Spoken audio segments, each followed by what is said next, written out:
different type of developing immune system. One, improving the mucosal immunity. How to develop this immunity? And one question.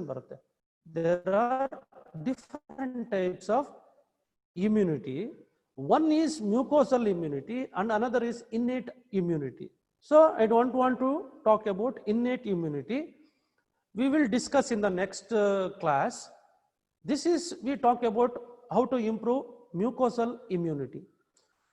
Mucosal surfaces represents the first line of defense system. ಈ mucosal system, mucosal surfaces ಅಂತ ಏನು ಕರಿತೀವಿ, this becomes first line of our defense system. Where they lies, ಈ mucous surfaces ಎಲ್ಲಿರ್ತವೆ, mucous surface ಎಲ್ಲಿರ್ತವೆ? Mucus ಅಂದ್ರೆ ಕಫ. Mucus ಅಂದ್ರೆ ಕಫ. ಅಂದ್ರೆ ನಾವು ತಿಂತಕ್ಕಂಥ ಆಹಾರ ಈ ಕಫದ ರೂಪದಲ್ಲಿ, ಗೊಣ್ಣೆಯ ರೂಪದಲ್ಲಿ ನಮ್ಮಲ್ಲಿ ಎಲ್ಲಿರುತ್ತೆ? So this mucous surface lies in our nose. We inhale and exhale through nose and mouth. ಈ ಎರಡು ಆಧಾರದಿಂದ ಮಾತ್ರ ನಾವು ಹೊರಗಿನ ಪ್ರಾಣದ ಒಂದು ಗಾಳಿ ಇರ್ಬೋದು, ಯಾವುದೇ ಪದಾರ್ಥಗಳನ್ನ ಸೇವನೆ ಮಾಡ್ತಕ್ಕಂಥದ್ದು ಎರಡು route. Okay, this mucosal immune system is a part of our immune system as direct contact with the external antigenic environment. ಈ mucous members ಏನಿದಾವೆಲ್ಲ surfaces, they come in direct contact with external antigens in the environment. ಈ antigens ಅಂತಕ್ಕಂಥದ್ದು ಅಂದ್ರೆ toxins. Antigen is a toxin or foreign substance which induces immune responses in the body, especially the production of antibodies.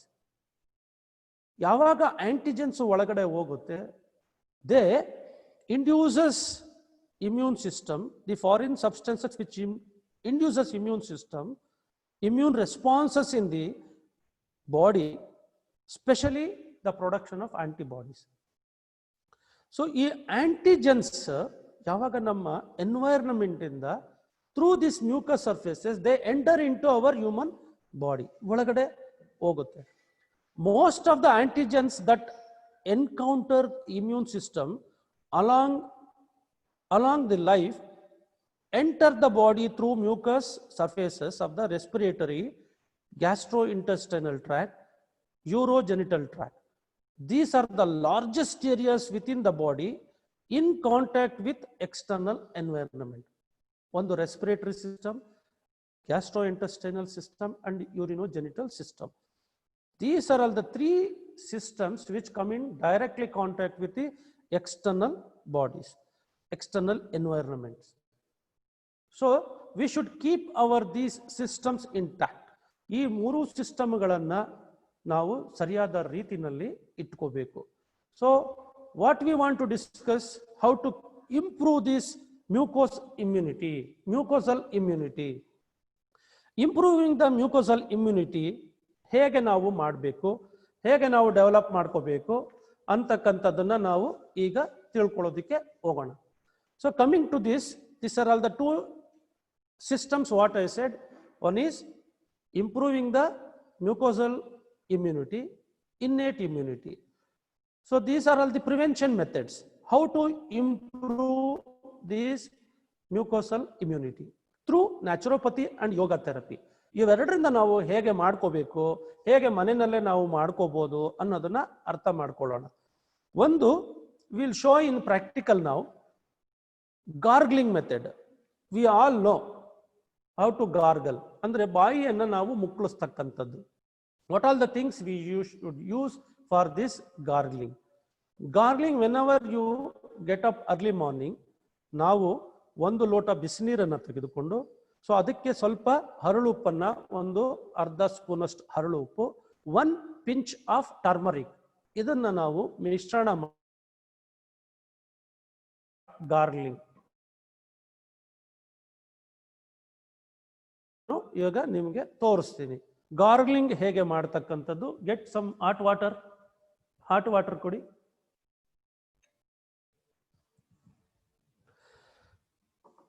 ಒಂದು ಲೋಟ ನೀರು. ಇದು this is a very simple. ಇದನ್ನ ನಾವು ಹೇಗೆ ಯಾಕೆ ತೋರಿಸ್ತಾ ಇದ್ದೀನಿ ಅಂದ್ರೆ, we have to make our body system habitual for these things. ಯಾಕೆಂದ್ರೆ see this virus, corona virus ಏನಂದ್ರೆ ನಮ್ಮ ಮೂಗಿನ ಮೂಲಕ ಒಳಗಡೆ ಹೋಗೋದು ಅಂತ ನಮ್ಗೆ ಗೊತ್ತಾಯ್ತು. ಮೂಗಿನ ಮೂಲಕ ಒಳಗಡೆ ಹೋಗುತ್ತೆ. When it coming to contact with the surface linings, so there will be some mucus. ನಮ್ಮ ಮೂಗಿನಲ್ಲಿ ಕಫ ಇದ್ದಿರುತ್ತೆ, ಆ ಗೊಣ್ಣೆ ಅನ್ನತಕ್ಕಂಥದ್ದು ಇರುತ್ತೆ. ಈ ಸೈನಸ್ಗಳಲ್ಲಿ, ಮೂಗಿನ ಹೊರಳೆಗಳಲ್ಲಿ ಇರ್ತಕ್ಕಂಥ ಕ್ಯಾವಿಟಿ ಏನಂತ ಹೇಳ್ತೀವಿ, ಆ ಸೈನಸ್ ಅಂತಕ್ಕಂಥದ್ರಲ್ಲಿ ಈ ಕಫ ಇರುತ್ತೆ. ಈ ಕಣ್ಣಿನ ಮೇಲೂ ಇರುತ್ತೆ, ಮೂಗಿನ ಹೊರಳೆಗಳ ರಂಧ್ರಗಳಲ್ಲಿ ಇರುತ್ತೆ, ಈ ಗಂಟಲಿನಲ್ಲಿ ಕೂಡ ಈ ಕಫ ಇರುತ್ತೆ. ಇದು ವೈರಸ್ ನಮ್ಮ ಮೂಗಿನ ಮೂಲಕ ಒಳಗೋದ್ರೆ ಒಂದು 2 ರಿಂದ 3 ಗಂಟೆ 4 ಗಂಟೆ ಹಾಗೆ ಇರುತ್ತೆ ಅಂತ ಹೇಳ್ತಾರೆ. Unless it comes into contact with the mucus, it will be there. So ನಾವು ಬೆಳಗ್ಗೆ ಎದ್ದಾಗ ಒಂದು ಸಾರಿ ಈ ಉಪ್ಪಿನ ದ್ರಾವಣದಿಂದ ಇದ್ರ ಜೊತೆನಲ್ಲಿ ಸ್ವಲ್ಪ ಅರಿಶಿಣವನ್ನು ಮಿಕ್ಸ್ ಮಾಡ್ಕೊಳ್ಳೋದ್ರಿಂದ, ಇದನ್ನ ಗಾರ್ಗಲ್ ಮಾಡೋದ್ರಿಂದ ಇಲ್ಲಿ ಸೇರಿರ್ತಕ್ಕಂಥ ವೈರಾಣುಗಳು ಸತ್ತೋಗ್ಬಿಡುತ್ತೆ. ಓಕೆ, ಹಾಗಾಗಿ ನಾವು ಇದನ್ನ ಹೇಗೆ ಬಿಸಿ ನೀರನ್ನ ತಗೋಬೇಕು, ಬಿಸಿ ನೀರಿನ ಜೊತೆಗೆ ಒಂದು ಸ್ವಲ್ಪ ಹರಳುಪ್ಪನ್ನ ನಾವು ಈ ರೀತಿ ಹಾಕೋಬೇಕು. ಒಂದು ಸ್ವಲ್ಪ ಅರಿಶಿಣ, 1 ಸ್ಪೂನ್ ಪ್ಲೀಸ್. ಒಂದು ಪಿಂಚಷ್ಟು ನಾವು ಟರ್ಮರಿಕ್ನ ಹಾಕೋಬೇಕು. ಇದನ್ನ ಸ್ಪೂನಲ್ಲಿ ನಾವು ಮಿಶ್ರಣ ಮಾಡ್ಕೋಬೇಕು. ಇದನ್ನ ನಾವು ಎರಡೂ ಚೆನ್ನಾಗಿ ಅಲುಗಾಡಿಸಬೇಕು. ಉಪ್ಪಿನ ಹರಳು ಜೊತೆನಲ್ಲಿ ಈ ಅರಿಶಿಣ, ಈ ಎರಡೂ ಕೂಡ ನಾವು ಮಿಶ್ರಣ ಮಾಡ್ಕೋಬೇಕು. ಇಷ್ಟು ತಗೊಳ್ಳೋ ಅವಶ್ಯಕತೆ ಏನಿಲ್ಲ, ಇದರಲ್ಲಿ ಅರ್ಧ ತಗೊಂಡ್ರು ಸಾಕು. ಇದನ್ನ ನಾವು ಸ್ವಲ್ಪ, ಯಾವಾಗ್ಲೂ ಅದೆಷ್ಟು ಬೇಕು ಗಾರ್ಗಲ್ ಮಾಡೋದು, ನಾವು ಕುಡಿಯೋದಲ್ಲ, ಇದು ಗಾರ್ಗಲ್ ಮಾಡಿ ಉಗಿತಕ್ಕಂಥದ್ದು. ಆದ್ರಿಂದ ಒಂದು ಸಣ್ಣ ಕಪ್ನಲ್ಲಿ ತಗೊಂಡ್ರು ಸಾಕು. ಇದನ್ನ ಮಾಮೂಲಿ ನಾವು ಕುಡಿಯೋ ರೀತಿ ಫಸ್ಟ್ ಒಂದು ಅಟ್ಲೀಸ್ಟ್ ಒಂದು ಚಿಕ್ಕ ಗ್ಲಾಸ್ನಷ್ಟು ಕುಡಿಬೇಕು ಅಂದ್ರೆ ಗಂಟಲಿನಲ್ಲಿ ಇಟ್ಕೋಬೇಕು.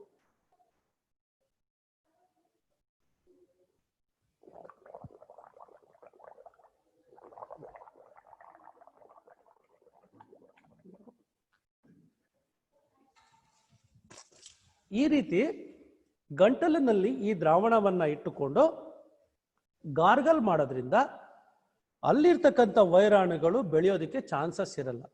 ಉಪ್ಪಿನ ದ್ರಾವಣ ಮತ್ತು ಈ ಟರ್ಮರಿಕ್ ಅನ್ನೋದನ್ನ ನಾವು ಹಾಕೊಂಡಾಗ ಇದೇನ್ ಮಾಡುತ್ತೆ, ಆ ವೈರಾಣುಗಳನ್ನ ಸಾಯಿಸ್ಬಿಡುತ್ತೆ. ಆ ವೈರಾಣುಗಳು ಸತ್ತು ಒಳಗಡೆ ಹೋಗ್ಲಿ, ಗ್ಯಾಸ್ಟ್ರೋ ಇಂಟೆಸ್ಟೈನ್ಗೆ ಬೇರೆ ಮೆಥಡ್ ಇದೆ, ಸೊ ಅಲ್ಲಿ ಬದುಕಿದ್ರೆ. ಬಟ್ ಇಲ್ಲೇನೆ ನಾವು ಏನಂದ್ರೆ ಆ ಮ್ಯೂಕಸ್ ಜೊತೆಗೆ ಸೇರಿದಂಗೆ ನಾವು ಗಾರ್ಗಲ್ ಮಾಡೋದ್ರಿಂದ ಇದನ್ನ ನಾವು ಒಳಗಡೆ ಒಗಿಬೇಕು. ಈವನ್ ಏನಾದ್ರೂ ಒಳಗಡೆ ಹೋದ್ರೂ ಉಪ್ಪಿನ ದ್ರಾವಣ ಹೊರಿ ಮಾಡಂಗಿಲ್ಲ, ಯಾಕೆಂದ್ರೆ ಈವನ್ ಟರ್ಮರಿಕ್ ಹೋದ್ರೂ ಕೂಡ ಏನೂ ಆಗೋದಿಲ್ಲ. This is one method. Once again I am repeating, ನೋಡ್ಕೊಳ್ಳಿ. ಬೆಳಗ್ಗೆ ಎದ್ದಾಗ ಉಪ್ಪಿನ ದ್ರಾವಣ, ನಾವು ಒಂದು ಚಿಕ್ಕ ಕಪ್ ಉಪ್ಪು ತಗೊಳ್ಳಿ, ಸ್ವಲ್ಪ ಪಿಂಚಷ್ಟು ಟರ್ಮರಿಕ್ ಹಾಕೊಂಡು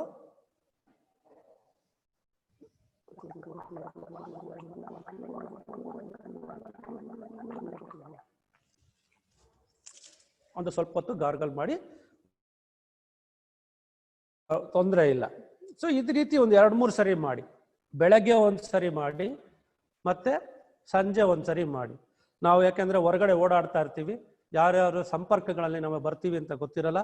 ಎಷ್ಟೇ ಪ್ರಿಕಾಷನ್ಸ್ ನಾವು ತಗೊಳ್ತಾ ಇದ್ರು ಕೂಡ ಕೆಲವು ಸಂದರ್ಭಗಳಲ್ಲಿ ನಮಗೆ ಗೊತ್ತಾಗೋದಿಲ್ಲ ಇದು ಹೇಗೆ, ಯಾವ ರೀತಿ ನಮ್ಮ ಸ್ಪರ್ಶದಿಂದ ಬರುತ್ತೆ ಅಂತ ನಮಗೆ ಗೊತ್ತಿರಲ್ಲ. This is one method we have to use. Second, nasal irrigation ಅಂತ ಹೇಳ್ತಾರೆ. Nasal irrigation with glucon saline water, ಉಪ್ಪಿನ ದ್ರಾವಣ. ನಿಮ್ಗೆ ಇದೆಲ್ಲ ಗೊತ್ತಿದೆ. ಈ ಜಲನೆತ್ತಿ ಪಾಟ್ ನಲ್ಲಿ ನಾವು ಇದನ್ನ ನಾವು ಹೇಗೆ ಮಾಡಬೇಕು ಅಂತಕ್ಕಂಥದ್ದು ಸುಮಾರು ನಮ್ಮ ವಿದ್ಯಾರ್ಥಿಗಳಿಗೆ ಎಲ್ಲರಿಗೂ ಗೊತ್ತಿದೆ. ಈಗ already it is becoming famous. ಇದ್ರ ಉಪಯೋಗ ಏನು ಅಂತಕ್ಕಂಥದ್ದನ್ನ ತಿಳ್ಕೊಳ್ಳೋಣ, ಹೇಗೆ ಹೆಲ್ಪ್ ಮಾಡುತ್ತೆ ಅಂತ ತಿಳ್ಕೊಳ್ಳೋಣ. ಇದನ್ನ ನಾವು ಪ್ರತಿನಿತ್ಯ, even not only for this situation, ಈ ಸಿಚುಯೇಷನ್ಗೆ ಅಂತಲ್ಲ, ಇದನ್ನ ನಾವು ಬೇರೆ ಬೇರೆ ಸಂದರ್ಭದಲ್ಲೂ ಕೂಡ ನಾವು ಇದನ್ನ ಮಾಡಬೇಕು. It helps to create our spiritual awareness. ಈ ಎಲ್ಲ ಕ್ರಿಯೆಗಳು ನಮ್ಮ ಹಠಯೋಗದ ಷಟ್ಕರ್ಮಗಳು ಏನೇನಿದೆ, ನೇತಿ, ದೌತಿ, ಬಸ್ತಿ, ಕಪಾಲಭಾತಿ, ತ್ರಾಟಕ, ಇವೆಲ್ಲ ಇದೆಯಲ್ಲ, ಈ ಕ್ರಿಯೆಗಳು ನಮ್ಮನ್ನ ದೇಹವನ್ನು ಶುದ್ಧಿ ಮಾಡೋದ್ರ ಜೊತೆಗೆ ಪ್ರಾಣವನ್ನ ಶುದ್ಧಿ ಮಾಡೋದ್ರ ಜೊತೆಗೆ ಮನಸ್ಸನ್ನ ಶುದ್ಧಿ ಮಾಡೋದ್ರಿಂದ ಸೊ ನಮಗೆ ಅಂತರಂಗದ ಆತ್ಮದ ಶಕ್ತಿ ಜಾಸ್ತಿ ಆಗ್ತಾ ಹೋಗುತ್ತೆ. ಯಾಕೆಂದ್ರೆ ಮನುಷ್ಯನ ಎಲ್ಲ ನರನಾಡಿಗಳಲ್ಲಿ ಬೇರೆ ಬೇರೆ ಮಾಂಸಖಂಡಗಳಲ್ಲಿ ಇರ್ತಕ್ಕಂಥ ಬ್ಲಾಕೇಜಸ್ ಅಂತ ಏನು ಹೇಳ್ತೀವಿ, ಅವುಗಳಿಂದ ನಮಗೆ ಈ ಯಾವುದೇ ರೀತಿ ಕೆಲಸಗಳನ್ನ ಇಮ್ಯೂನ್ ಸಿಸ್ಟಮ್ನ ಡೆವಲಪ್ ಮಾಡ್ಕೊಳ್ಳೋದಕ್ಕೆ, ಇಂಪ್ರೂವ್ ಮಾಡ್ಕೊಳ್ಳೋಕ್ಕೆ ಸಾಧ್ಯ ಆಗಲ್ಲ. ಅದಕ್ಕೋಸ್ಕರ ನಮ್ಮ ಯೋಗ ಶಾಸ್ತ್ರದಲ್ಲಿ ಗೇರಂಡ ಸಮೇತ ಕೂಡ ಯೋಗ ವಿಲ್ ಬಿಗಿನ್ಸ್ ವಿತ್ ದಿ ಷಟ್ಕರ್ಮ ಅಂತ ಹೇಳ್ತಾರೆ. ದೇಹ ಶುದ್ಧಿ ಆದಾಗ ಮಾತ್ರ ಅಂತರಂಗ ಶುದ್ಧಿ ಆಗ್ತದೆ ಅಂತ ಹೇಳಿ ನಮ್ಮ ಹಠಯೋಗ ಕೂಡ ಹೇಳುತ್ತೆ. ಹಾಗಾಗಿ ಜಲನೇತಿಯಿಂದ ನಾವು, ಯಾಕೆಂದ್ರೆ ಇವತ್ತಿನ ಸಿಚುವೇಶನ್ಗೆ ಆಸ್ ಐ ಸೆಡ್, ನಾವು ಇನ್ಹೇಲ್ ಮಾಡ್ತಕ್ಕಂಥದ್ದು ಮೂಗಿನಿಂದನೇ, ಉಸಿರು ತಗೊಳ್ತಕ್ಕಂಥದ್ದು ಮೂಗಿನಿಂದ. ಹಾಗಾಗಿ ಮೂಗಿನ ಮೂಲಕ ಹೋಗ್ಬೇಕು ಅಂದಾಗ ಈ ರೀತಿಯಾದ ಒಂದು ಕ್ರಿಯೆಯನ್ನು ನಾವು ಮಾಡೋದ್ರಿಂದ, ಜಲನೀತಿ ಕ್ರಿಯೆ ಮಾಡೋದ್ರಿಂದ ಏನೇನ್ ಬೆನಿಫಿಟ್ಗಳು ಸಿಗುತ್ತೆ? It prevent and ಎಲಿಮಿನೇಟ್ಸ್ cold. ಈಗ ಮೊದಲನೇದಾಗಿ ಈ ಕೊರೋನಾ ವೈರಸ್ ಬಂದಾಗ ಎಲ್ರಿಗೂ ಪ್ರಾರಂಭ ಆಗ್ತಕ್ಕಂಥದ್ದು ನೆಗಡಿಯ ಮೂಲಕ. ಯಾವಾಗ ಮ್ಯೂಕಸ್ ನೀರಾಗಿ ಹೊರಗಡೆ ಬರೋಕ್ಕೆ ಸ್ಟಾರ್ಟ್ ಆದಾಗ ನೆಗಡಿ ಆಗುತ್ತೆ, ನೀರು ಬರುತ್ತೆ. ಎರಡನೇದು, ಈ ಒಂದು ಚಲನೇತಿ ಮಾಡೋದ್ರಿಂದ it prevents breeding ground and removes mucus. ಈಗ ಕಫದಲ್ಲಿ ಹಾಗೆ ವೈರಾಣುಗಳ ಸೇರ್ಕೊಂಡ್ರೆ ನಾನು ಹೇಳ್ದಾಗೆ ಅವು ಕ್ಷಣದಲ್ಲಿ ಲಕ್ಷಾಂತರ ವೈರಸ್ಗಳಾಗಿ ಪರಿವರ್ತನೆ ಆಗುತ್ತಂತೆ. ಗೊತ್ತಿಲ್ಲದ ಹಾಗೆ ಯಾವಾಗ ಈ ವೈರಾಣುಗಳು ಇಲ್ಲಿ ದ್ವಿಗುಣ ತ್ರಿಗುಣ ಈ ರೀತಿ ಡಬಲ್ ಯಾವಾಗ ಸ್ಟಾರ್ಟ್ ಆಗ್ತಾ ಹೋಗುತ್ತೆ, ತನ್ನ ವಂಶವನ್ನ ವೃದ್ಧಿ ಮಾಡ್ಕೊಂಡಾಗ ಇದು ಒಂದು ರೀತಿ ಅದಕ್ಕೆ ಮನೆ. ಈ ವೈರಾಣುವಿಗೆ, ಎಲ್ಲ ರೀತಿ ವೈರಾಣುಗಳಿಗೆ, ನಾಟ್ ಓನ್ಲಿ ಕೊರೋನಾ, ಬೇರೆ ಬೇರೆ ವೈರಸ್ಗಳಿಗೂ ಕೂಡ ಇದು ಮನೆ ಆಗ್ಬಿಡತ್ತೆ. ಈ ಮನೆಯಲ್ಲಿ ಏನಾಗತ್ತೆ, ಇವು ಜಾಸ್ತಿ ತನ್ನ ಕುಟುಂಬವನ್ನ ಇಂಪ್ರೂವ್ ಮಾಡ್ಕೊಳ್ಳೋಕೆ ಸ್ಟಾರ್ಟ್ ಆದಾಗ ನಮ್ಮ immune system, specially respiratory system weak ಇದ್ರೆ ಅದೇನಾಗುತ್ತೆ, ಆ ರೆಸ್ಪಿರೇಟರಿ ಸಿಸ್ಟಮ್ಗೆ ಹೋದಾಗ ಸೇರ್ಕೊಂಡಾಗ ಆ ವೈರಾಣುಗಳು ಮ್ಯೂಕಸ್ ನಲ್ಲಿ ಈ ಹೊರಗಡೆಯಿಂದ ನಾವು ಉಸಿರಾಡ್ತಕ್ಕಂಥದ್ದು ಗಾಳಿ ತಗೊಳ್ಳೋದಕ್ಕೆ ಶಕ್ತಿ ಕಡಿಮೆ ಆಗ್ಬಿಡುತ್ತೆ. ಹಾಗಾಗಿ ಇದರಿಂದ ಶ್ವಾಸಕೋಶಗಳ ವೀಕ್ ಆದಾಗ ಏನಾಗುತ್ತೆ, ಮನುಷ್ಯ ಇಮಿಡಿಯೇಟ್ ಸತ್ತೋಗ್ಬಿಡ್ತಾನೆ, ಯಾಕಂದ್ರೆ ಪ್ರಾಣವಾಯು ಸಿಗೋದಿಲ್ಲ. So it removes the mucus and also breeding ground. ಆ ಮನೆಯನ್ನ ತೆಗೆಯುತ್ತೆ, ಆ ಮ್ಯೂಕಸ್ ಮನೆಯನ್ನ ತೆಗೆಯುತ್ತೆ. Makes the capillary of inner nostril strong. ಒಳಗಡೆ ಇರ್ತಕ್ಕಂಥ ಆ ಕೆಪಿಲರೀಸ್ ನ ಸ್ಟ್ರಾಂಗ್ ಮಾಡ್ತಾ ಹೋಗುತ್ತೆ. To have pure flow of blood rich in oxygen. ಆ ರಕ್ತದ ಒಂದು ಈ ಸಂಚಾರ ಏನಿರುತ್ತಲ್ಲ, ಯಾವಾಗ ಇದು ಕ್ಲಿಯರ್ ಆದಾಗ ಆ ರಕ್ತದ ಸಂಚಾರ, ಆ ರಕ್ತದಲ್ಲಿ ಆಮ್ಲಜನಕ ಇರುತ್ತೆ, ಆದ್ರಿಂದ ಇದು ಹೆಚ್ಚು ಹರಿಯೋದಕ್ಕೆ ಹೆಲ್ಪ್ ಮಾಡುತ್ತೆ, ಸಹಾಯ ಮಾಡುತ್ತೆ. This does not allow the virus to further sustain for long. This practice will not sustain the virus to stay there longer time. ಇದು ಜಾಸ್ತಿ ಇರೋದಕ್ಕೆ ಬಿಡೋದಿಲ್ಲ ಈ ಅಭ್ಯಾಸ ಮಾಡೋದ್ರಿಂದ. It removes headache, insomnia and tiredness. ಈ ಒಂದು ಸಿಂಪ್ಟಮ್ಸ್ ಕೂಡ ಈ ವ್ಯಕ್ತಿಗಳಿಗೆ ಬರುತ್ತೆ. ಈ ವೈರಾಣುಗಳು ಬಂದಾಗ ಸೇರ್ಕೊಂಡಾಗ ಏನಾಗುತ್ತೆ, ಹೆಡೇಕ್ ಬರುತ್ತೆ, ತಲೆನೋವು ಬರುತ್ತೆ. ಇನ್ಸೋಮ್ನಿಯಾ ಅಂದ್ರೆ ನಮಗೆ ನಿದ್ರೆ ಬಾರದಕ್ಕೆ, ಮೆಂಟಲ್ ಸ್ಟ್ರೆಸ್ ಜಾಸ್ತಿ ಆಗುತ್ತೆ, ಟೈರ್ನೆಸ್ ಆಗುತ್ತೆ. ಈ ಎಲ್ಲ ಸಿಂಪ್ಟಮ್ಸ್ನು ಕೂಡ ಇದು ತೆಗೆಯುತ್ತೆ. ಇದನ್ನ ನಮಗೆ ಇವಾಗ ತಿಳ್ಕೊಂಡಿದೀವಿ. ಹೆಡೇಕ್ ಬಂದಾಗ ನಾವು ಇನ್ನೊಂದು ಉಪಾಯ ಏನ್ ಮಾಡಬೇಕು? ಯಾರಾದರೂ ಈ ಹೆಡೇಕ್ ಅಥವಾ ಇನ್ಸೋಮ್ನಿಯಾ ಇದರಿಂದ ತೊಂದರೆ ಇದ್ರೆ ನಾವು ಪ್ರತಿನಿತ್ಯ ಒಂದು ಅರ್ಧ ಬಕೆಟ್ ಬಿಸಿನೀರನ್ನ ತಗೋಬೇಕು. ಬಕೆಟ್ನಲ್ಲಿ ಒಂದು ಅರ್ಧ ಭಾಗದಷ್ಟು ಬಿಸಿನೀರನ್ನ ತೆಗೆದುಕೊಂಡು ಆ ಕಾಲನ್ನ ನಾವು ಬಿಸಿನೀರಿನಲ್ಲಿ ಇಡಬೇಕು. ನಮ್ಮ ಕಾಲುಗಳನ್ನ ಆ ಬಿಸಿನೀರಿನಲ್ಲಿ ಇಡಬೇಕು. ತಣ್ಣೀರು ಬಟ್ಟೆಯನ್ನ ತಲೆಯ ಮೇಲೆ ಇಟ್ಕೋಬೇಕು. ತಣ್ಣೀರು ಬಟ್ಟೆಯನ್ನ ತಲೆ ಮೇಲೆ ಇಟ್ಕೋಬೇಕು. ಯಾಕೆ ಅಂದ್ರೆ ಯಾವುದೇ ರೀತಿಯಾದ ಒಂದು ವೈರಾಣುಗಳ ಸಂಪರ್ಕ ಅಥವಾ ಸೋಂಕು ಬಂದಾಗ these are all the symptoms. Insomnia ಅಂದ್ರೆ ನಿದ್ರೆ ಬಾರದಲ್ಲೇ ಇರತಕ್ಕಂಥದ್ದು, ಬಿಕಾಸ್ ಆಫ್ ಹೆಡೇಕ್. ಟೈರ್ಡ್ನೆಸ್, ಸುಸ್ತಾಗುತ್ತೆ. ಸಂಜೆ ನೀವು ಕಚೇರಿಯಿಂದ ಬಂದಾಗ ಅಥವಾ ಬೆಳಗ್ಗೆ ಮತ್ತು ಸಂಜೆ ಈ ಎರಡು ಕಾಲುಗಳನ್ನ ಒಂದು ಬಿಸಿನೀರಿನಲ್ಲಿ ಇಡಿ. ಕಾಲುಗಳ ನೋವಿದ್ರೆ ಎಪ್ಸಮ್ ಸಾಲ್ಟ್ ಅಂತ ಸಿಗುತ್ತೆ, ಉಪ್ಪು, ಮೆಗ್ನೀಷಿಯಂ ಸಲ್ಫ್ ಅಂತ ಹೇಳ್ತೀವಿ. ಅದನ್ನ ಕೂಡ ನೀವು ಒಂದು ಕಪ್ನಷ್ಟು ಅದಕ್ಕೆ ಹಾಕಿ ಬಕೆಟ್ ನೀರಿಗೆ, ಅರ್ಧ ಬಕೆಟ್ ನೀರಲ್ಲಿ ಕಾಲನ್ನ ಇಡಿ. ಮೇಲೆ ತಲೆಯ ಮೇಲೆ ತಣ್ಣೀರು ಬಟ್ಟೆಯನ್ನು ಹಾಕೊಳ್ಳಿ. ಆಗ ಮೆಂಟಲ್ ಸ್ಟ್ರೆಸ್ ಕಡಿಮೆ ಆಗುತ್ತೆ, ಹೆಡೇಕ್ ಕಡಿಮೆ ಆಗುತ್ತೆ. Okay, this also helps. ಚಲನೇತಿ ಮಾಡೋದ್ರಿಂದ ಹೆಡೇಕ್ ಕೂಡ ಕಡಿಮೆ ಆಗುತ್ತೆ. Respiration becomes easier which leads to improved intake of oxygen. ನಮ್ಮ ರೆಸ್ಪಿರೇಷನ್ ಅಂತಕ್ಕಂಥದ್ದು ನಮಗೆ ಸುಲಭ ಆಗುತ್ತೆ. ಯಾವಾಗ ಪ್ಯಾಸೇಜ್ ಓಪನ್ ಆದಾಗ ಆ ರೆಸ್ಪಿರೇಷನ್ ಅನ್ನೋದು ನಮಗೆ ಸುಲಭ ಆಗುತ್ತೆ. It improves the removal of carbon dioxide. ಒಳಗಡೆ ಇರ್ತಕ್ಕಂಥ ಕಾರ್ಬನ್ ಡೈಆಕ್ಸೈಡ್ ಒಂದು ಅನಿಲ, ಅದು ಕೂಡ ಟಾಕ್ಸಿನ್ ಆಗಿ ಸೇರ್ಕೊಂಡಿರುತ್ತೆ, ಅದನ್ನ ಕೂಡ ಇದು ತೆಗೆಯುತ್ತೆ. ಸೊ ನಾವು let us practice this 2 ways. One is with the Jalaniti part, another is I have already shown, once again I am showing without this Jalaniti part. ಎಲ್ಲರೂ ಮನೆಯಲ್ಲಿ ಇರಲ್ಲ, ಎಲ್ಲರೂ ತಗೋಬೇಕು ಅಂತ ನನ್ನ ಮನವಿ. ಯಾರು ತಗೊಳಕ್ಕಾಗಿಲ್ಲ, ತಗೊಂಡಿಲ್ಲ ಅಂದಾಗ ಅದೇ ರೀತಿ ನಾವು ಕೈನಲ್ಲಿ ಹೇಗೆ ನೀರು ಹಾಕೊಂಡು ಮಾಡೋದನ್ನ ಮತ್ತೊಮ್ಮೆ ತೋರಿಸ್ತೀನಿ, ಅದನ್ನ ಒಂದ್ಸರಿ ನೋಡ್ಕೊಳ್ಳಿ.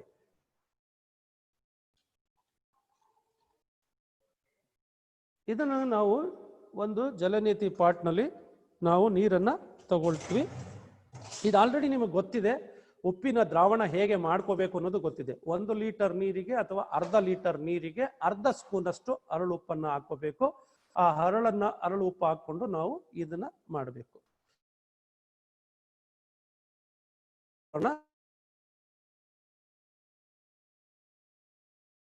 ಹೇಗೆ ಮಾಡಬೇಕು?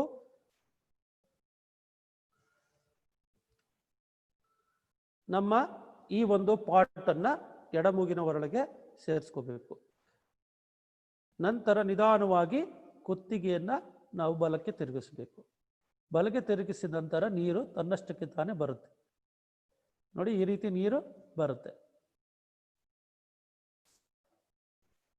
ಪೂರ್ತಿ ನೀರು ಹೋಗೋದಕ್ಕೆ ಬಿಡಬೇಕು.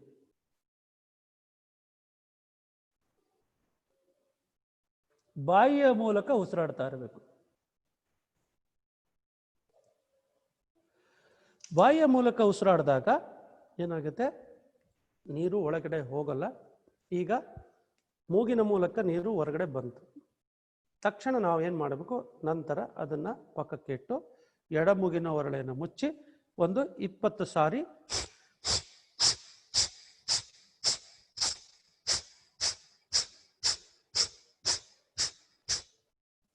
ಇದು ಕಪಾಲಭಾತಿಯನ್ನ ಮಾಡಬೇಕು.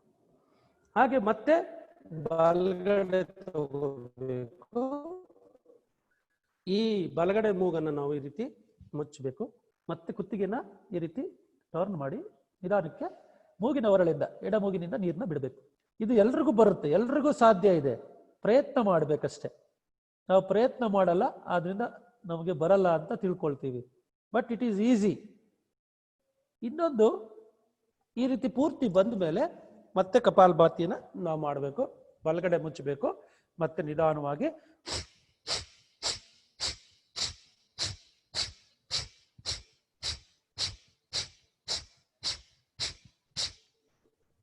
ಇದನ್ನ ಮಾಡಿದ ಮೇಲೆ ನಂತರ ನಿಧಾನವಾಗಿ ನಾವು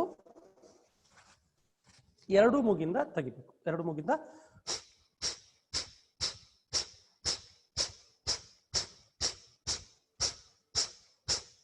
ಇದು ಎಲ್ಲಿಯವರೆಗೂ ನಾವು ಮಾಡಬೇಕು ಅಂತಂದ್ರೆ ಮೂಗಿಲ್ಲಿರೋ ನೀರೆಲ್ಲ ಆಚೆ ಬರಬೇಕು. ಈ ನೀರು ನೀವು ಜಾಸ್ತಿ ಬಗ್ಗಿದ್ರೆ ನೆತ್ತಿಗೆ ಬರುತ್ತೆ, ಮೇಲೆ ಜಾಸ್ತಿ ಸ್ವಲ್ಪ ಮೇಲೆ ಸ್ವಲ್ಪ ಬಗ್ಗಿದ್ರೆ ನೀರು ಒಳಗಡೆ ಹೋಗುತ್ತೆ. ಎರಡೂ ತೊಂದರೆ ಇಲ್ಲ. ನಾವು ಬಗ್ಗದಾಗ ನೀರೆಲ್ಲ ನೆತ್ತಿಗೆ ಬಂದಿರುತ್ತೆ, ಅದು ಕೂಡ ನೀವು ಕಪಾಲಭಾತಿ ಮಾಡೋದ್ರಿಂದ ಹೊರಗಡೆ ಬರುತ್ತೆ. ನೀವು ಜಾಸ್ತಿ ಮಾಡಿಲ್ಲ ಅಂದ್ರೂ ಆಮೇಲೆ ಹಾಗೆ ಹೊರಗಡೆ ಬರುತ್ತೆ.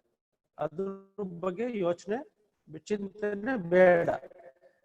ಅಯ್ಯೋ ನಮ್ಗೆ ಏನಪ್ಪ ಭಯ ಅಂದ್ರೆ ನೀರು ಎಲ್ಲಿ ತಲೆಗೆ ಹೊರಟೋಗ್ಬಿಡುತ್ತೋ, ನೀರೆಲ್ಲಿ ಶ್ವಾಸಕೋಶಕ್ಕೆ ಹೋಗುತ್ತೋ ಅಂತ ಭಯ ಇರುತ್ತೆ. ನೀರು ಒಳಗಡೆ ಹೋದ್ರೂ ಅದು ಆಚೆ ಬರುತ್ತೆ. ನೀರು ಉಪ್ಪಿನ ದ್ರಾವಣ ಎಲ್ಲೆಲ್ಲಿ ಹೋಗುತ್ತೋ, ಎಲ್ಲೆಲ್ಲಿ ಮ್ಯೂಕಸ್ ಇದ್ರೆ ಅದೆಲ್ಲ ಕರಗೋಗ್ಬಿಡುತ್ತೆ. ಸೊ ಈ ಹೊಟ್ಟೆ ಒಳಗಡೆ ಹೋದ್ರೆ ಅದು ಕರಗೋಗಿರುತ್ತೆ. ನೆತ್ತಿಗೆ ಹೋದ್ರೆ ಇಲ್ಲಿ ಎಲ್ಲ ಕಣ್ಣಿನಲ್ಲಿ ಅಥವಾ ಗುಡ್ಡೆನಲ್ಲಿ ಇರೋ ಮ್ಯೂಕಸ್ ಅಲ್ಲಿ ಏನೇನಿತ್ತು ಅಂದ್ರೆ ಅದು ಆಚೆ ಬರುತ್ತೆ. ಅದರಿಂದ ಅದಕ್ಕೆ ನಾವು ವರಿ ಮಾಡೋ ಅವಶ್ಯಕತೆ ಇಲ್ಲ. ಮತ್ತೆ ಇದಾದ ನಂತರ ಕಪಾಲಭಾತಿಯನ್ನ ಮತ್ತೆ ಮುಂದುವರಿಸಬೇಕು.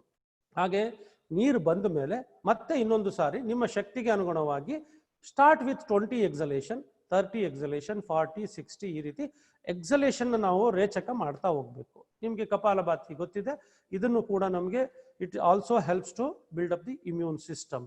ಹಾಗೆ ಇಲ್ಲಿ ಈ ನಾವು ಜಲನೇತಿ ಮಾಡಿದ ಮೇಲೆ ನೀರಿನ ಅಂಶ ಏನಾದರೂ ಒಳಗಡೆ ಸೇರ್ಕೊಂಡಿದ್ರೆ ಅದು ಪೂರ್ತಿ ಆಚೆ ಬರುತ್ತೆ. ಒಂದು just we will practice like this. ಒಂದು 40 ಎಕ್ಸಲೇಷನ್. ಮೊದಲು ಉಸಿರನ್ನ ತಗೋಬೇಕು, ಉಸಿರು ಬಿಡ್ತಾ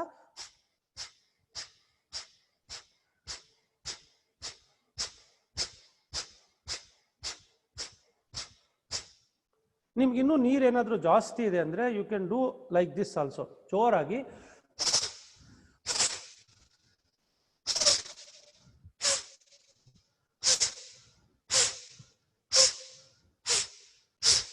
ಇದನ್ನ ನಮಗೆ ನೀರು ಕಣ್ಣಿನ ಗುಡ್ಡೆಗಳಲ್ಲಿ ಸೇರ್ಕೊಂಡಿದೆ, ನೀರಿದೆ ಅಂತ ಅನಿಸಿದಾಗ ಈ ತರ ವೇಗವಾಗಿ ನಾವು ಇದನ್ನ ಹೊರಗಡೆ ಹಾಕ್ತೀವಿ.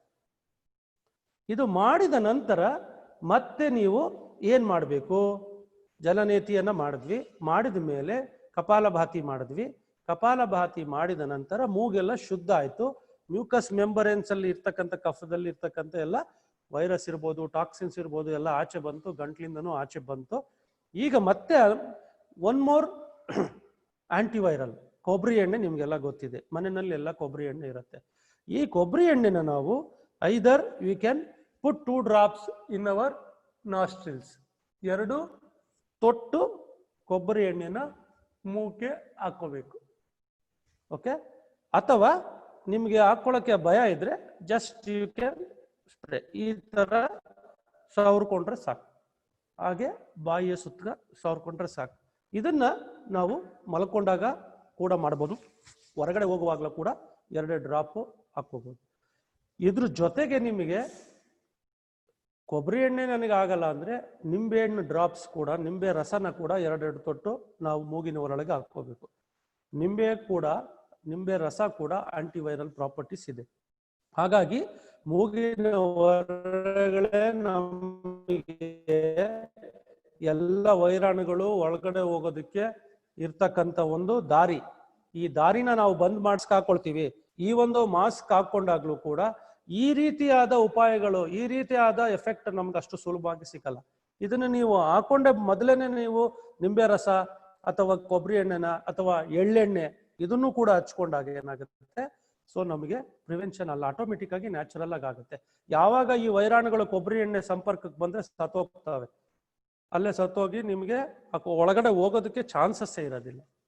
ಈ 2 ಉಪಾಯಗಳನ್ನ ಪ್ರತಿನಿತ್ಯ ಮಾಡಬೇಕು. ಒಂದು ಜಲನೇತಿ ಮಾಡಬೇಕು, at least weekly twice you have to do. ಜಲನೇತಿ ವಾರಕ್ಕೆ 2 ಸರಿ ನಾವು ಮಾಡಬೇಕಾಗತ್ತೆ. ಜಲನೇತಿ ಜೊತೆಗೆ ಕಪಾಲಭಾತಿ ಮಾಡ್ತೀರಾ, ಕಪಾಲಭಾತಿ ಜೊತೆಗೆ ಈ ಕೊಬ್ಬರಿ ಎಣ್ಣೆ ಅಥವಾ ನಿಂಬೆ ರಸ ಉಪಯೋಗಿಸ್ತಕ್ಕಂಥದ್ದು. ಇನ್ನು ಈ 2 ಮಾಡ್ತಕ್ಕಂಥದ್ದು ಜೊತೆನಲ್ಲಿ ನನಗೀಗ ಪಾಟ್ ಇಲ್ಲ ಅಂತ ಅಂದ್ವಿ. ಪಾಟ್ ಇಲ್ಲ ಅಂದಾಗ ನಾವ್ ಏನ್ ಮಾಡ್ಬೇಕು ಅಂತ ಮತ್ತೆ ಹೇಳಿದೆ, ವಾತ ನೇತಿ ಅಂತ ಹೇಳ್ತೀವಿ. ವಾತ ನೇತಿ ಹೇಗೆ? ವಾತ ಕಪಾಲಭಾತಿ ಅಂತೀವಿ ಅಂದ್ರೆ 1 ನಾಸ್ಟ್ರಿಲ್, ಐದರ್ ರೈಟ್ ನಾಸ್ಟ್ರಿಲ್, ಲೆಫ್ಟ್ ನಾಸ್ಟ್ರಿಲ್, 2 ನಾಸ್ಟ್ರಿಲ್ಗಳಲ್ಲಿ ಹೇಗೆ ಮಾಡೋದು. ಇದು ಉಪ್ಪಿನ ದ್ರಾವಣ. ಈಗ ಆಲ್ರೆಡಿ ನಿಮ್ಗೆ ಅರ್ಧ ಲೀಟರ್ನಲ್ಲಿ ಅರ್ಧ ಸ್ಪೂನು ಉಪ್ಪಿದೆ, ಹರಳುಪ್ಪಿದೆ. ಇದು ಉಪ್ಪಿನ ದ್ರಾವಣ ರೆಡಿ ಇದೆ. ನಾವು ಕೈನ ಬಟ್ಟಲು ತರ ಮಾಡ್ಕೋಬೇಕು. ಕೈಯನ್ನು ಬಟ್ಟಲ ತರ ನಾವು ಮಾಡ್ಕೋಬೇಕು. ಕೈನ ಬಟ್ಟಲ ರೀತಿಯಲ್ಲಿ ಮಾಡಿಕೊಂಡು ನಂತರ ಫುಲ್ ತಗೋಬೇಕು. ನೀರನ್ನ ತಗೊಂಡು ಒಂದು ಮೂಗಿನ ಹೊರಳೆ ಮುಚ್ಕೋಬೇಕು. ಒಂದು ಮೂಗಿನ ಹೊರಳೆಯನ್ನ ಮುಚ್ಚಿಕೊಂಡು ನಿಧಾನವಾಗಿ ನಮ್ಮ ಮೂಗಿನ ಹತ್ತಿರ ಈ ಕೈ ತರಬೇಕು. ಮೂಗಿನ ಹೊರಳೆಗೆ ಸೋಕುವ ಹಾಗೆ ಎಷ್ಟು ಸಾಧ್ಯನೋ ಅಷ್ಟು ದೀರ್ಘವಾಗಿ ಉಸಿರು ತಗೊಳ್ತಾ ನೀರು ಒಳಗೆ ಹೋಗಿ ಹಾಗೆ ಮಾಡಬೇಕು. ಹೋಗುತ್ತೆ ನೋಡಿ, ಈ ರೀತಿ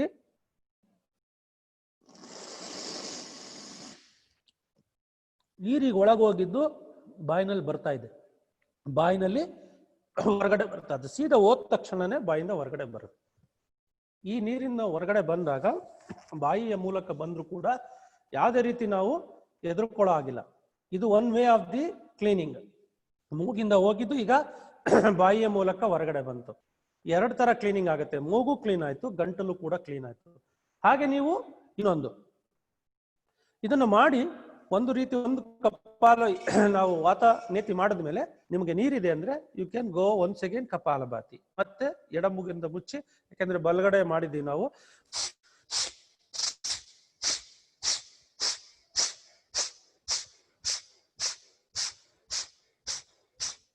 ಇದನ್ನು ಎಷ್ಟು ಸಾರಿ ನಾವು ಮಾಡಬೇಕು ಕಪಾಲಭಾತಿ? ನಿಮ್ಗೆ ನೀರು ಅಲ್ಲಿಂದ ಹೋಗಿದೆ ಅನ್ಸತ್ ಅನ್ಕನು, ನಮಗೆ ನೀರು ಫ್ರೀ ಆಗಿದೆ, ನೀರಿಲ್ಲ ಅಂತ ಅನ್ಸತ್ತಕ್ಕನು 2 to 3 times ನೀವು ಮಾಡಿ, ನೋ ಪ್ರಾಬ್ಲಮ್. ಅರ್ಥ ಆಯ್ತಾ? ಈಗ ನೆಕ್ಸ್ಟ್ ಆಪೋಸಿಟ್ ಎಡಗೈನಲ್ಲಿ ಮತ್ತೆ ಎಡಗೈನ ಕಪ್ ತರ ಮಾಡ್ಕೊಳ್ಳಿ. ನಿಮ್ಗೆ ಒಂದು 4-5 ಸ್ಪೂನ್ ನೀರು ಅದರೊಳಗೆ ಹಾಕೊಳ್ಳಿ. ಮತ್ತೆ ಬಲ ಮೂಗಿನ ಹೊರಳೆಯನ್ನ ಮುಚ್ಚಿ ಮೂಗಿನ ಹೊರಳೆಯ ಹತ್ತಿರ ಕೈಯನ್ನು ತಂದು ನಿಧಾನವಾಗಿ ಉಸಿರು ತಗೊಳ್ತಾ ನೀರನ್ನು ಒಳಗೆ ತಗೊಳ್ಳಿ.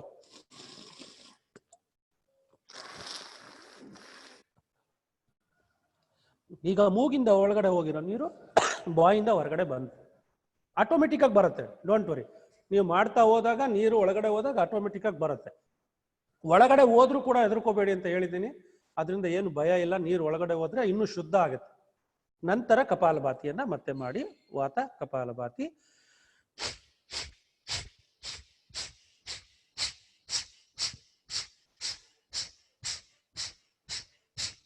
ಸೊ ನೀರೆಲ್ಲ ಆಚೆ ಬರುತ್ತೆ. ಮೂಗು ನೀವು ರೇಚಕ ಮಾಡುವಾಗ ಫ್ರೀ ಆಗಿರುತ್ತೆ. ಸೊ ಆ ಫ್ರೀ ಆಗಿರ್ತಕ್ಕಂಥದ್ದು ಅಂದ್ರೆ ನಿಮ್ಗೆ ನೀರೆಲ್ಲ ಆಚೆ ಬಂದಿದೆ ಅನ್ಸುತ್ತೆ. ನೀವು ಹಾಗೆ ಕೂತ್ಕೊಂಡು ಕೆಲವು ಕ್ಷಣಗಳ ಕಾಲ ನೀವೆಲ್ಲಿರ್ತೀರೋ ಅಥವಾ ಹೊರಗಡೆ ಮಾಡಿದ್ರೆ, ಟೆರೇಸ್ ಮೇಲೆ ಮಾಡಿದ್ರೆ, ಬಾತ್ರೂಮ್ ಅಲ್ಲಿ ಮಾಡ್ತಾ ಇದ್ರೆ ಹೊರಗಡೆ ಬಂದು ಒಂದು 5 ನಿಮಿಷ ಮತ್ತೆ ನೀವು ಕುಳಿತುಕೊಳ್ಳಿ. ಮೆಡಿಟೇಷನ್ ತರ ನೀವು ಜಸ್ಟ್ ಅಬ್ಸರ್ವ್ ದ ಚೇಂಜಸ್. ಆ ಬದಲಾವಣೆಗಳನ್ನ ನೀವು ಮಾಡ್ತಾ ಹೋಗಿ. ನೀವು ಕಣ್ಣು ಮುಚ್ಚಿ ತರ ಕೂತ್ಕೊಂಡಾಗ್ಲೂ ಕೂಡ ನಿಮಗೆ ಗೊತ್ತಿಲ್ಲದಲ್ಲೇ ಹಾಗೆ ನೀರು ಏನಾದ್ರೂ ಇದ್ರೆ ಆ ನೀರೆಲ್ಲ ಆಚೆ ಮೂಗಿಂದ ಬರುತ್ತೆ. ಹೆದರ್ಕೋಬಾರ್ದು. ಆ ನೀರೆಲ್ಲ ಡ್ರಾಪ್ಲೆಟ್ ಆಗಿ ಹೊರಗಡೆ ಬರ್ತಾ ಇರುತ್ತೆ. ಮ್ಯೂಕಸ್ ಎಲ್ಲ ಕರಗೋಗಿ ಹೊರಗಡೆ ಬರ್ತಾ ಇರುತ್ತೆ. ನೀರು ಹೋಗ್ಲಿ. ಆಗ if you feel that still water is there, ನೀರು ಇನ್ನೂ ಇದೆ ಅಂದ್ರೆ ಮತ್ತೆ ಕಪಾಲಭಾತಿ ಮಾಡಿ.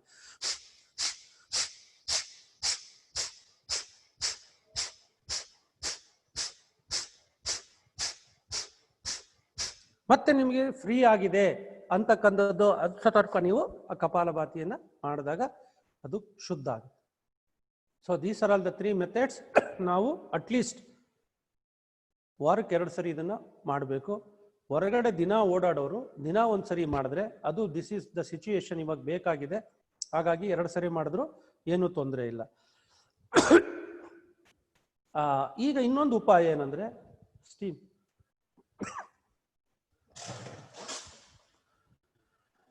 ಇದ್ರ ಜೊತೆನಲ್ಲಿ ನಾವು ಏನ್ ಮಾಡ್ಕೋಬೇಕು, ಪ್ರತಿನಿತ್ಯ ಸ್ಟೀಮ್ ಇನಲೇಷನ್ ಅಂತಕ್ಕಂಥದ್ದು ಮಾಡಬೇಕು. ನಿಮಗೆ ಅನೇಕ ದಿನ ಈಗ ಆಲ್ರೆಡಿ ನಿಮಗೆ ಗೊತ್ತಿದೆ ಏನು, ಸ್ಟೀಮ್ ಇನಲೇಷನ್ ಮಾಡಿ ಈ ವೈರಾಣುಗಳನ್ನ ಒಡೆದು ಓಡಿಸಿದ್ದಾರೆ ಎಷ್ಟೋ ಕಂಟ್ರಿಗಳಲ್ಲಿ ಅಂತ ನಮಗೆ ಗೊತ್ತಿದೆ.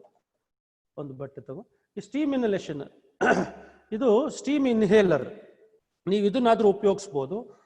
ಇದು ಸ್ಟೀಮ್ ಇನ್ಹೇಲರ್ ಇದ್ರೆ ನಿಮ್ಗೆ ಒಳ್ಳೇದು. ಸ್ಟೀಮ್ ಇನ್ಹೇಲರ್ ಇದ್ರೆ ಯಾಕಂದ್ರೆ ದ್ರಾವಣ ನಾವು ಅಲ್ಲಿ ಯೂಕೋಲಿಪ್ಟಿಸ್ ಅಂದ್ರೆ ನೀಲಗಿರಿ ಎಣ್ಣೆ ಅಥವಾ ಪೆಪ್ಪರ್ಮೆಂಟ್ ಆಯಿಲ್ ಹಾಕೊಂಡು ಇನ್ಹೇಲ್ ಮಾಡ್ಬೋದು. ಇಲ್ಲಾಂದ್ರೆ ಕೊನೆಗೆ 2 ನಿಂಬೆಹಣ್ಣು ಡ್ರಾಪ್ ಹಾಕೊಂಡು ಕೂಡ ನಾವು ಇನ್ಹೇಲ್ ಮಾಡ್ಬೋದು. ಅದಿಲ್ಲ ಅಂತ ಅಂದ್ರೆ ಒಂದು ಬಟ್ಟಲಿನಲ್ಲಿ ಈ ರೀತಿ ಬಟ್ಟಲಿನಲ್ಲೇ ನಾವು ಅಥವಾ ದೊಡ್ಡ ಒಂದು ಪಾತ್ರೆಯನ್ನ ತಗೊಂಡು ಪಾತ್ರೆನಲ್ಲಿ ಬಿಸಿನೀರು, ಅದ್ರ ಜೊತೆಗೆ ಹಬೆ ತರ ಇರಬೇಕು. ಬಿಸಿನೀರು ಹೇಗೆ ಅಂದ್ರೆ ಹಬೆ ಬರಬೇಕು, ಸ್ಟೀಮ್ ಬರಬೇಕು. ಅದಕ್ಕೆ ಸ್ಟೀಮ್ ಇನ್ಹಲೇಷನ್ ಅಂತೀವಿ. ಇದನ್ನು ಕೂಡ ಬೆಳಗ್ಗೆ ಎದ್ದಾಗ್ಲೇನೆ ಒಂದ್ಸರಿ ಮಾಡ್ಬೋದು ನೀವು. ಇದೆಲ್ಲ ಆಲ್ಟರ್ನೇಟ್ ಒಂದು 4-5 ಉಪಾಯಗಳಿದು.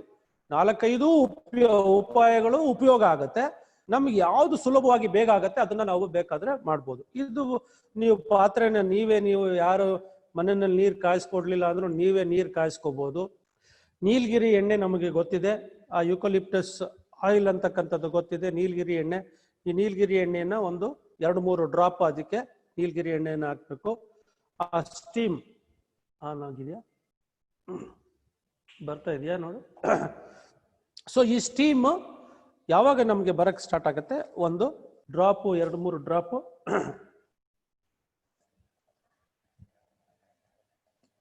ನೀವು ಮೊದಲೇ ಬೇಕಾದ್ರೆ 2-3 ಡ್ರಾಪ್ ನೀಲಗಿರಿ ಎಣ್ಣೆನ ಇದಕ್ಕೆ ಹಾಕೊಂಡಿರ್ಬೋದು. ಅಥವಾ ನಾವು ಈ ರೀತಿ 2-3 ಡ್ರಾಪ್ನ ಈ ಸ್ಟೀಮ್ ಬರುತ್ತಲ್ಲ ಅದಕ್ಕೆ ನಾವು 2-3 ಡ್ರಾಪ್ ಎಣ್ಣೆನ ಹಾಕೋಬಹುದು.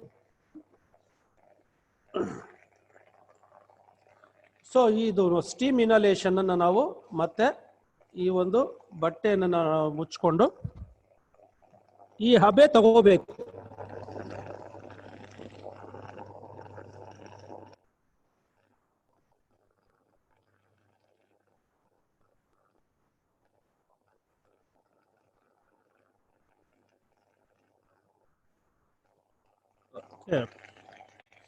ಈ ಸ್ಟೀಮ್ ಇನಲೇಷನ್ ನಾವು ಎಷ್ಟು ಒತ್ತು ತಗೋಬೇಕು ಅನ್ನೋದು ಮತ್ತೊಂದು. ಸ್ಟೀಮ್ ಇನಲೇಷನ್ ನಾವು ಯಾವ ರೀತಿ ಮಾಡ್ಬೋದು, ಉದಾಹರಣೆಗೆ ನಾನು ಓಪನ್ ಆಗಿ ತೋರಿಸ್ತೀನಿ ನೋಡಿ. ಇದು ಬಿಸಿನೀರು ಅಂತ ಇಟ್ಕೊಳ್ಳಿ, ಹಬೆ ಬರ್ತಾ ಇರುತ್ತೆ ಅಂತ ತಿಳ್ಕೊಳ್ಳಿ. ನಾವು ಬಟ್ಟೆನ ಮುಚ್ಕೊಂಡಾಗ ನಮ್ಮ ಶಕ್ತಿಗೆ ಅನುಗುಣವಾಗಿ ಬ್ರೀತಿಂಗ್ ಮಾಡಬೇಕು. ಸುಮ್ಮನೆ ಹಾಗೆ ಇಟ್ಟರು ಕೂಡ ಸಹಜವಾಗಿ ಬ್ರೀತಿಂಗ್ ಆಗತ್ತೆ. We need to go for deep breathing. ಇಲ್ಲಿ ದೀರ್ಘವಾಗಿ ಉಸಿರು ತಗೋಬೇಕು. ಅಂದ್ರೆ ಇಲ್ಲಿ ನಾವು ಬಟ್ಟೆ ಹಾಕೊಂಡಾಗ ಹಬೆ ಎಷ್ಟು ನಮಗೆ ಡಿಸ್ಟೆನ್ಸ್ ನ ನೀವೇ ಮೇಂಟೈನ್ ಮಾಡ್ಕೋಬೇಕು. ಉಸಿರನ್ನ ತಗೊಳ್ಳುವಾಗ ಮನಸ್ಸಿನಲ್ಲಿ ಎಣಿಕೆ ಹಾಕೊಂಡು ಐದರ್ 4 ಕೌಂಟ್ಸ್ ಆರ್ 6 ಕೌಂಟ್ಸ್. ಇನ್ಹೇಲ್ ಮಾಡುವಾಗ 1 2 3 4 5, 6. ಆಗ ಸ್ಟೀಮ್ ಎಲ್ಲನೂ ಆ ಯುಕಲಿಪ್ಟಸ್ ಆಯಿಲ್, ನೀಲಗಿರಿ ಎಣ್ಣೆ ನಮ್ಮ ಒಳಗಡೆ ಹೋಗೋದಕ್ಕೆ ಸ್ಟಾರ್ಟ್ ಆಗುತ್ತೆ. It starts cleansing up. ಮೂಗಿನ ಹೊರಗಳನ್ನ ಕ್ಲೀನ್ ಮಾಡೋದ್ರ ಜೊತೆಗೆ it goes into respiratory system. ಹಾಗೆ ಉಸಿರು ಬಿಡುವಾಗಲೂ ಕೂಡ 6 ಕೌಂಟ್ಸ್ ಎಕ್ಸಲೇಷನ್. ನಿಮಗೆ ಆ ಸ್ಟೀಮ್ ಜಾಸ್ತಿ ಇದೆ ಅಥವಾ ಹಾಗಲ್ಲ ಅಂದರೆ 4 ಕೌಂಟ್ಸ್ ತಗೊಂಡ್ರೆ ಆಯ್ತು. But deep inhalation, deep ಎಕ್ಸಲೇಷನ್ best. ಯಾವಾಗ ನಮ್ಗೆ ಅದು ಬರೀ ಮೂಗಲ್ಲಿ ನಾವು ಸಹಜವಾಗಿ ಉಸಿರಾಡಿದ್ರೆ ಗಂಟಲಿನ ತನಕ ಹೋಗುತ್ತೆ steam. When you take deep inhalation it goes to respiratory system. ಆದ್ರಿಂದ ಆಗ ಶ್ವಾಸಕೋಶಗಳು ಕೂಡ ಶುದ್ಧ ಆಗುತ್ತೆ. ಸೊ ಈ ಉಪಾಯಗಳನ್ನು ನಾವು ಪ್ರತಿನಿತ್ಯ ಮಾಡಿದ್ರೆ ಯಾವುದೇ ರೀತಿಯಾದ ವೈರಾಣುಗಳು ನಮ್ಮ ಈ ಗಂಟಲಿನ ಭಾಗದಕ್ಕೆ ಹೋಗಲ್ಲ. ಇದ್ರೂ ಕೂಡ ಅವು ಸಹಜವಾಗಿ ಸತ್ತೋಗ್ತವೆ, ಆಚೆ ಬರುತ್ತೆ. So these all the techniques to improve mucosal immunity. These are the techniques to improve mucosal immunity. This is the first step in prevention. Second, innate immunity, that we will discuss in the next spiritual awareness program. ಇದ್ರ ಜೊತೆಗೆ ದೈನಂದಿನ ಜೀವನದಲ್ಲಿ we have to give deep sleep, deep rest to the body and mind. ಯಾರು deep ಅಂದರೆ at least 8 hours of sleep we required every day. ಈಗ ಎಲ್ಲ lockdown ಪೀರಿಯಡಲ್ಲಿ 8 to 12 hours 24 hours ನಿದ್ದೆ ಮಾಡೋರು ನಾವು ಇದ್ದೀವಿ. ಏನಂದರೆ ಈಗ ಏನು ಮಾಡೋಕ್ಕೆ ಆಗ್ತಾನೆ ಇಲ್ಲ. ಹಾಗಾಗಿ ಅವ್ರಿಗೆ ಬೆಳಗ್ಗೆ ಯಾವುದು ರಾತ್ರಿ ಯಾವುದೂ ನಮಗೆ ಗೊತ್ತಾಗ್ತಾ ಇಲ್ಲ. ಆದರೆ this is not deep sleep. This is ಅವ್ರಿಗೆ ಸ್ಲೀಪ್ ಸಿಗ್ತಾ ಇದೆ because of they don't know what to do. ನಮ್ಮ ಮನೆಯ ಮಕ್ಕಳೆಲ್ಲ ನಾವು ನೋಡಿದ್ದೀವಿ. ಮಕ್ಕಳುಗಳು ಇವತ್ತು ಸ್ಕೂಲು ಕಾಲೇಜುಗಳು ಇಲ್ದಲೇ ಇರೋದ್ರಿಂದ they don't know how to utilize their time. Parents' part is very important in this situation because this will continue for few more months. We don't know how long. Even though vaccines are there, vaccines bandru kuda ee situation yav reeti irutte annadu we don't know. But this year ನಮಗೆ ಏನಾಗ್ತಾ ಇದೆ, ಈ ತಂದೆ ತಾಯಿಗಳ ಕರ್ತವ್ಯ ಕೂಡ ಬಹಳ ಮುಖ್ಯ ಇದೆ. ಯಾಕೆಂದರೆ ನಮಗೆ ಗೊತ್ತಿದೆ ನಮ್ಮ ಮಕ್ಕಳು ಇಲ್ಲಿ ಹೆಚ್ಚು ಸಮಯ ನಿದ್ದೆಯಲ್ಲೇ ಕಳೀತಾ ಇದ್ದಾರೆ, ಏನೂ ಉಪಯೋಗ ಮಾಡ್ಕೊಳ್ತಾ ಇಲ್ಲ. ಅದು ಯಾಕೆ ಅಂದರೆ ನಾವು ಕೂಡ ತಂದೆ ತಾಯಿಗಳು ಹೆಚ್ಚು ನಿದ್ದೆ ಮಾಡ್ತೀವಿ. ಈ ಸಂದರ್ಭದಲ್ಲಿ ಕೆಲಸ ನಾವು ಉಪಯೋಗಿಸ್ಕೊಳ್ಳೋಕ್ಕೆ ಬರೋದಿಲ್ಲ ಟೈಮ್ನ. ಹಾಗಾಗಿ ಮಕ್ಕಳು ಕೂಡ ಅದೇ ರೀತಿ ಮಾಡ್ಕೊಳ್ತಾರೆ. ಮಕ್ಕಳ ಜೊತೆ ಸೇರಿ ನಾವು ಕೂಡ ಸಮಯವನ್ನು ಹೇಗೆ ಕಳಿಬೇಕು ಅನ್ನೋದು ಕಲ್ತ್ಕೋಬೇಕು. We should start play games with ಯೋಗಿ ಗೇಮ್ಸ್ ವಿತ್ ಚಿಲ್ಡ್ರನ್. ಅಂದ್ರೆ to create to explore our inner creativity. This is also one spiritual awareness. ಯೋಗ ಕ್ರಿಯೇಟಿವಿಟಿ ಅಂತಕ್ಕಂಥದ್ದು ಏನಿದೆ ಅದನ್ನ ತಂದೆ ತಾಯಿಗಳು ಮಕ್ಕಳಲ್ಲಿ ಇರ್ತಕ್ಕಂಥ ಕ್ರಿಯೇಟಿವಿಟಿನ ಐಡೆಂಟಿಫೈ ಮಾಡಬೇಕು. Again we are going to lock down for few more days. ನಿಮಗೆ ಮತ್ತೆ 1 ವಾರಗಳ ಕಾಲ ಲಾಕ್ಡೌನ್ ಇದೆ ಅನ್ನೋದು ನಮಗೆ ಗೊತ್ತಾಗಿದೆ. ಈ ಲಾಕ್ಡೌನ್ ಪೀರಿಯಡ್ ಅಲ್ಲಿ ನಾವು ಮಕ್ಕಳ ಜೊತೆ ಹೇಗೆ ನಾವು ನಮ್ಮಲ್ಲಿರ್ತಕ್ಕಂಥ ಒಂದು ಕ್ರಿಯೇಟಿವಿಟಿ, ಒಂದು ಕ್ರಿಯಾತ್ಮಕ ಶಕ್ತಿಯನ್ನ ಬೆಳೆಸ್ಕೋಬೇಕು. You start find out. ಅದನ್ನೇ ನಮ್ಮ ಭಾರತ ಸರ್ಕಾರ ಕೂಡ ಏನ್ ಹೇಳಿದೆ, ಆತ್ಮನಿರ್ಭರ, ಸೆಲ್ಫ್ ರಿಲಯನ್ಸ್ ಅಂತ ಹೇಳಿದ್ದಾರೆ. ಸೆಲ್ಫ್ ರಿಲಯನ್ಸ್ ಅಂದ್ರೆ when you start thinking yourself the new things will come out. ಒಳ್ಳೆ ಈಗ this is the time to bring out new scientist. ಎಷ್ಟೋ ಮಕ್ಕಳು ವಿಜ್ಞಾನಿಗಳಾಗಿ ಪರಿವರ್ತನೆ ಆಗ್ತಾರೆ. If you give certain support, ನಾವುಗಳು ತಂದೆ ತಾಯಿಗಳು ಆ ಮಕ್ಕಳಿಗೆ ಇವತ್ತು ಸಪೋರ್ಟ್ ಕೊಟ್ರೆ, because they are suppressing with so many stress, emotional stress. ನಮಗೆ ಅದು ಅರ್ಥ ಆಗ್ತಾ ಇಲ್ಲ. We know that they are enjoying. But to come out that they are using so many gadgets like mobile and TV, ಬೇರೆ ಒಂದು ವಸ್ತುಗಳನ್ನು ಉಪಯೋಗಿಸ್ಕೊಂಡು they want to diffuse this emotion. ಆ ಎಮೋಷನ್ ಅನ್ನತಕ್ಕಂಥದ್ದ ಭಾವನೆಗಳನ್ನ ಅವರು ದೂರ ಮಾಡ್ಕೊಳ್ಳೋಕೆ ಪ್ರಯತ್ನ ಮಾಡ್ತಾ ಇರ್ತಾರೆ. This is the technology age. ಇದು ಟೆಕ್ನಾಲಜಿ ಯುಗ ಆಗಿರೋದ್ರಿಂದ ಅದೊಂದೇ ಅವ್ರಿಗೆ ಸಿಗ್ತಾ ಇರೋದು. Because they can't go outside and play, they can't meet there friends and play. ಇವೆಲ್ಲ ಇದ್ದಾಗ ಎಮೋಷನ್ಸ್ ಆಟೋಮೆಟಿಕ್ ಆಗಿ ಡಿಫ್ಯೂಸ್ ಆಗಿ ಕರಗೋಗ್ತಾ ಇತ್ತು. ಭಾವನೆಗಳು ಕರಗೋದಾಗ ಅವ್ರಿಗೆ ಆಧ್ಯಾತ್ಮಿಕ ಶಕ್ತಿ ಬರ್ತಾ ಇತ್ತು. ಇವತ್ತಿನ ಸಿಚುಯೇಷನ್ ಮನೆ ಒಳಗಡೆ ನಾವು ಇರ್ಬೇಕಾಗಿರೋದ್ರಿಂದ, ಲಾಕ್ಡೌನ್ ಆಗಿರ್ಬೇಕಾಗಿರೋದ್ರಿಂದ ಇವತ್ತು ಮಕ್ಕಳ ಪರಿಸ್ಥಿತಿ ಏನಾಗಿದೆ ಅಂದ್ರೆ they are suppressing with lot of stress. ಆದ್ರೆ ಮಕ್ಕಳು ನಮ್ಗೆ ತಂದೆ ತಾಯಿಗಳಿಗೆ ಅರ್ಥ ಆಗ್ತಾ ಇಲ್ಲ. ನಮ್ಮ ಪ್ರೆಷರ್ನ ಕೂಡ ಅವ್ರ ಮೇಲೆ ಏರಿ, ನಮ್ಮ ಪ್ರೆಷರ್ನ ಕೂಡ ಅವ್ರ ಮೇಲೆ ಹಾಕಿ ಈ ರೀತಿ ತಪ್ಪು ಮಾಡ್ತಾ ಇದ್ದಾರೆ ಅಂತ ಅವ್ರನ್ನ ನಾವು ದೂಷಿಸ್ತೀವಿ. ಅದು ಕೂಡ ತಪ್ಪು. ಯಾಕೆಂದ್ರೆ now you should start mingle with each other. ಅವರವರ ಕ್ರಿಯೇಟಿವಿಟಿ ಏನಿದೆ, ಅವ್ರ ಮೈಂಡ್ ಏನಿದೆ ಅಂತ ಅರ್ಥ ಮಾಡಿಕೊಂಡು if you use in the right way, ಬೇಕಾದಷ್ಟು ವಿಜ್ಞಾನ ಇವತ್ತು ಎಕ್ಸ್ಪ್ಲೋರ್ಡ್ ಆಗುತ್ತೆ. ಬೇಕಾದಷ್ಟು ಮಕ್ಕಳಿಂದ ಹೊರಗಡೆ ತೆಗಿಬಹುದು ನಾವು. ಆ ಸೆಲ್ಫ್ ರಿಲಯನ್ಸ್ ಅಂತಕ್ಕಂಥದ್ದು ಆಟೋಮೆಟಿಕ್ ಆಗಿ ಬರುತ್ತೆ. ಸೊ ಅದನ್ನ ನಾವು ಇವತ್ತಿನ ಸಿಚುಯೇಷನ್ ಅಲ್ಲಿ ಮಾಡಬೇಕು. ಲಾಕ್ಡೌನ್ ಆಗಿದೆ ಅಂತ ತಿಳ್ಕೊಂಡು ನಾವು ಭಯ ಪಡೋದು ಅಲ್ಲ, ಎಚ್ಚರಿಕೆ ಇರಬೇಕು. These are all the things we have to do every day. This is also known as spiritual awareness. This is what reliance, self-reliance, Atmanirbhar ಅಂದ್ರೆ ನಮ್ಮಲ್ಲಿ ಇರ್ತಕ್ಕಂಥ ಆತ್ಮದ ಕ್ವಾಲಿಟಿಗಳನ್ನ ನಾವು ಬೆಳೆಸ್ತಕ್ಕಂಥದ್ದು, ಮಕ್ಕಳಲ್ಲಿ ಬೆಳೆಸ್ತಕ್ಕಂಥದ್ದು. ಮಕ್ಕಳನ್ನೆಲ್ಲ ಇಂಡೋರ್ ಗೇಮ್ಸ್ ಏನಿದೆ, ಇಂಡೋರ್ ಗೇಮ್ಸ್ ಅಲ್ಲಿ we bring out our creativity, their creativity out.